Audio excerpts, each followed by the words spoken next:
Welcome to the Battle of the Conferences. Ever wondered which conference can put together the best NFL roster? That's what we're going to find out. We take the best players from every team in each conference, build an NFL roster, and pit those teams against each other in a bracket format. The last conference standing will be crowned champion, which means absolutely nothing. Let the battle begin.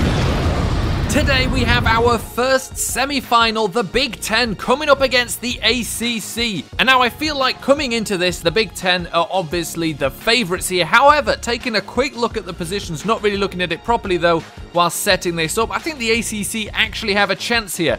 Now, quickly worth mentioning, I've said it before, I put Notre Dame players into the ACC. However, if they are a deciding factor when it comes to deciding who gets the point, we will ignore Notre Dame players if necessary, so points will be given basically without them being considered if that is necessary. If they're already a clear winner, obviously does not matter, but let's get straight into this one with a crazy good matchup of quarterbacks. This could not be better. For the Big Ten, we've got the Super Bowl MVP of Tom Brady coming up against the NFL MVP of Matt Ryan. We have Drew Brees out of Purdue, followed by his successor in San Diego, Phillip Rivers, and then Russell Wilson against Jameis Winston. It couldn't get much better than this. It's a very close one, but in my opinion, it's quite obvious it has to go to Big Ten. Firstly because of Tom Brady, then because of Drew Brees, who could probably still beat out all three of those quarterbacks, and then Russell Wilson, who's got a good shot against some of those as well. Point here going to Big Ten, they take the first one. And then the running backs doesn't get much easier. You got Le'Veon Bell, Jordan Howard, Ezekiel Elliott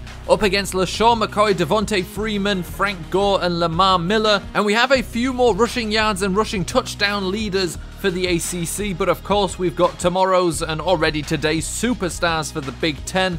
And I do, in a way, want to lean towards ACC. LaShawn McCoy is still very easily one of the top 5 running backs in the NFL. Frank Gore, the active leader in rushing yards in the NFL. But you can't ignore the guys on the left, and I feel like I would be lambasted for doing so. It is a very tough choice. It's potential over proven ability. Now, of course, everyone on the left has also proven themselves to a certain extent, but you never know. Something could go wrong for Jordan Howard, Ezekiel Elliott, who have only done it over 1 year. It's the same principle as, do you draft Mitchell Trubisky in the first round, or do you trade a first rounder away for Jimmy Garoppolo? Potential over current proven ability, but the potential of the left side, considering 2 of them have only played 1 year, just excites me too much. I want to give the point to the ACC, but I'm going to give it to Big Ten. It'll be interesting to see if that ends up making a difference. On to the fullbacks. It's pretty easy here with Nikita Whitlock out of Wake Forest, ACC's fullback, and Andy Janovich out of Nebraska for Big Ten. A third consecutive point there going to Big Ten. But now here's a chance for the ACC with the wide receivers. And let's take a look at that group first. And now I didn't do this one in a specific order, which you can see as 1 and 2 are C for Clemson. The next one is D for Duke. So our wide receivers, DeAndre Hopkins, Sammy Watkins, Jamison Crowder, Larry Fitzgerald, Golden Tate,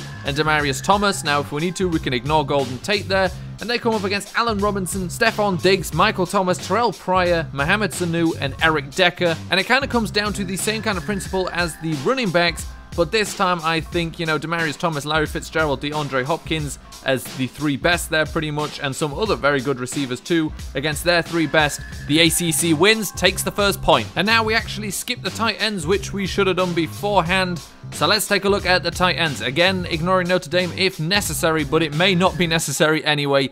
Jimmy Graham out of Miami, Tyler Eifert, Greg Olsen, and Kyle Rudolph out of Notre Dame. Up against CJ Fedorowicz out of Iowa, Jesse James out of Penn State, Vernon Davis out of Maryland. Just with Jimmy Graham and Greg Olsen, just with either Jimmy Graham or Greg Olsen. The point here again goes to the ACC, and they're now coming back. So the comeback is on, but we know about the Big Ten's offensive line, and I don't think any conference really stands a chance here. Let's just take a look at the starters. Joe Thomas, Richie Incognito, Travis Frederick, Marshall Yanda, and Jack Conklin. Up against Anthony Costanzo, Joe Tooney, Rodney Hudson, Zach Martin, who we would have to take out for Shaq Mason, and Morgan Moses. It's not bad, but just in the starting lineup, Big Ten wins. Then you consider the backups, Big Ten wins. Big Ten wins the point. So now moving on to the defense, and we start with the defensive line. Big Ten, of course, coming in strong with J.J. Watt, Mike Daniels, Brandon Graham, Ndamukong Suh, Kawan Shaw, Alan Branch, Joey Bosa, Cameron Wake, Cameron Hayward. But the ACC are no pushovers. Olivier Vernon, Stephon Tuitt, Robert Quinn, Aaron Donald, Grady Jarrett, Vic Beasley, Calais Campbell, Romeo Okwara. It's a strong defensive line. ACC probably takes the left end starter, the defensive tackle starter. Obviously loses out on the right side, but the depth there, especially considering the fact we've got to take out those Notre Dame players because it's close. Big Ten takes this one. So the ACC 3 points down, but there's still 4 points to get. And we now look at the inside linebackers. So for Big Ten, it's Ryan Shazier at Ohio State, Navarro Bowman out of Penn State, and Paul Posluszny out of Penn State against Luke Kuechly out of Boston College, Lawrence Timmons out of Florida State. And I feel like I've always got to side with the team that's got Luke Kuechly at middle linebacker.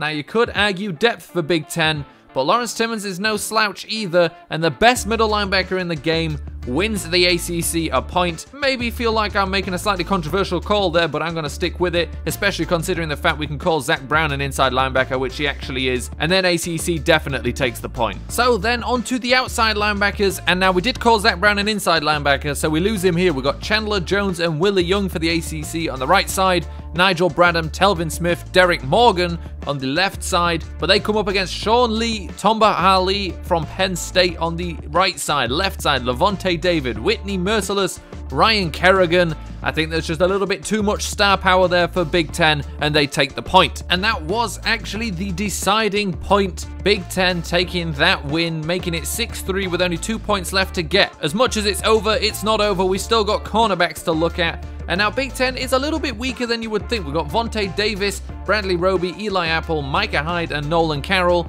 Going up against Xavier Rhodes, Jalen Ramsey, Lamarcus Joyner, Ronald Darby, Byron Maxwell, basically funded almost exclusively by Florida State there for the ACC. But we can see a very strong group there, and ACC takes that point. And now the final position group, the safeties. Big Ten, Devin McCourty, Adrian Amos, Ricardo Allen, Malcolm Jenkins, and Sean Davis. Coming up against Harrison Smith, Will Blackman, Marcus Gilchrist, Cam Chancellor, Morgan Burnett, and Calvin Pryor. And now, if we were able to just count Harrison Smith and Cam Chancellor versus Devin McCourty, Malcolm Jenkins, I'd probably give him that. However, we can't count Harrison Smith, so the next best is Marcus Gilchrist or Will Blackman, who don't beat out either Devin McCourty or Adrian Amos.